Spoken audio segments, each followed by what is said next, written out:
السلام علیکم دوستو، تو کیسے ہیں آپ سب؟ امید ہے آپ سب خیریت سے ہوں گے۔ دوستو، آج ہم بات کریں گے مغلیہ سلطنت کی بنیاد رکھنے والے پہلے بادشاہ ظہیر الدین بابر کی۔ ظہیر الدین محمد بابر کو مغلیہ سلطنت کے بانی کے طور پر جانا جاتا ہے، جس نے تقریباً 150 سال تک ہندوستانی سلطنت پر حکومت کی اور زندگی کے مختلف ادوار میں بہت سے انعامات بھی جیتے۔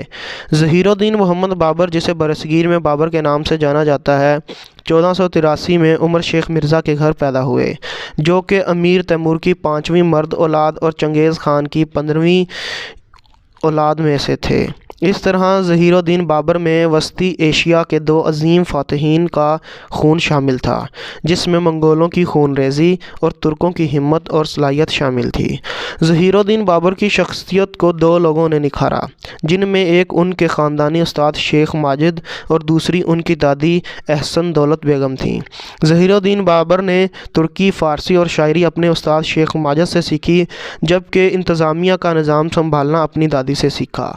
12 سال کی عمر میں ہی ان کے والد سلطان عمر شیخ مرزا کا انتقال ہو گیا اور بابر فرغانہ کا بادشاہ بن گیا۔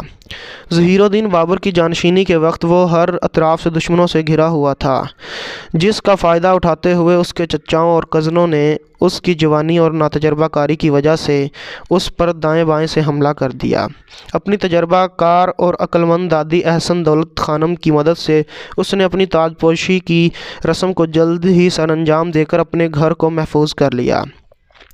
پھر اس نے اپنے ملک کو غیر ملکیوں سے بچانے کے لیے خود کا مخاطب کیا اور سب سے پہلے اپنے چچا کو خط بھیجا کہ فرغانہ کے علاقے کو بابر کے کنٹرول میں دے دیا جائے، لیکن انہوں نے اس خط کو مسترد کر دیا، جس کے نتیجے میں جنگ ہوئی، جس میں احمد مرزا کو سمرقند کی طرف پسپائی ہوئی۔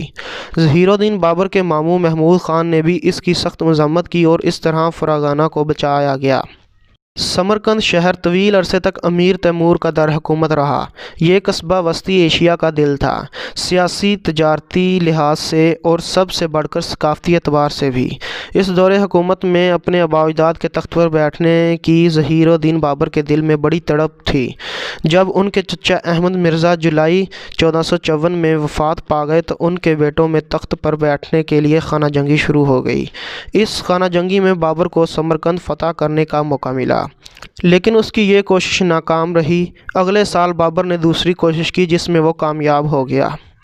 اس طرح بابر اپنے آباء و اجداد کے تخت پر بیٹھ گیا اور اسے زندگی کی امنگ کا احساس ہوا، لیکن وہ 100 دن کی حکمرانی کرنے کے بعد اپنا سرمایہ ترک کرنے پر مجبور ہو گیا۔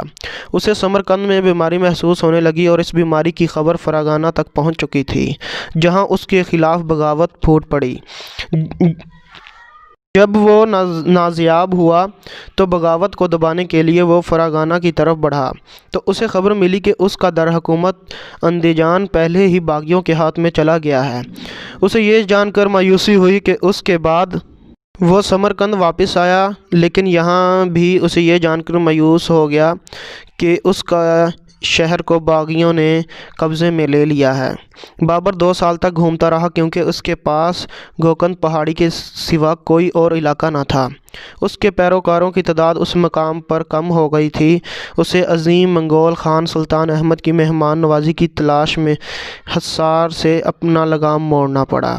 اس نے سمرقند کے لیے ایک موقع لینے کا فیصلہ لیا، جہاں ازبک فاتح کے خلاف بڑی بے چینی پیدا ہوئی۔ ایک تاریخ رات میں اس کے پیروکاروں نے اسے اور اس کے ساتھیوں کو شہر میں داخل کر دیا اور ان کی مدد سے اس نے ازبک خان کے خلاف بغاوت کی۔ اس کے نتیجے میں شیبانی خان کو شکست ہوئی تو بابر کی خوشی کی کوئی انتہا نہ تھی۔ اس نے اپنی فتح کا جشن اپنے دونوں چچاؤں کی بیٹیوں سے شادی کر کر منایا، جنہوں نے سمرقند پر حکومت کی تھی۔